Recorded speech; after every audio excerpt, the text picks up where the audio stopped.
Wag, wag. Wag, wag po.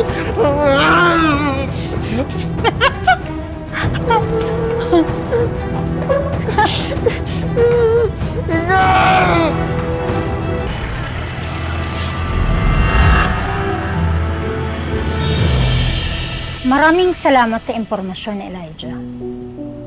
Hayaan mo sila magpunta dito. May sorpresa naman naghihintay dito para sa kanila eh.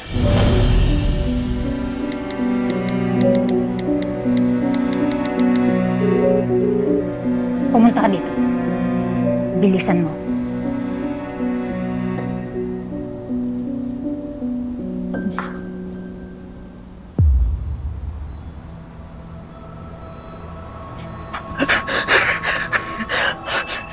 Tita Sylvia,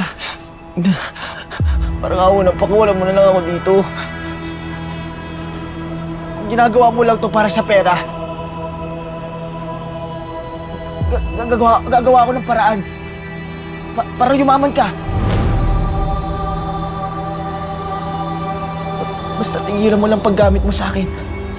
Tsaka ganyan ka ba talaga ako walang puso? Pinalaki mo ko. Buong buhay ko, kinilala kitang ina. Yung konting pusong natitira sa akin, wala na yun. Simula nung hinamak-hamak ako ni Chinching.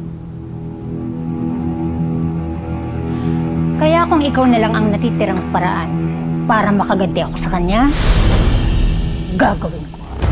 Pero lang naman ang nire-respeto ni Chinching eh. Kaya kung masusuklian ako ng konting yaman, iaalay kita sa paanan nito. Opo, tita. Huwag po.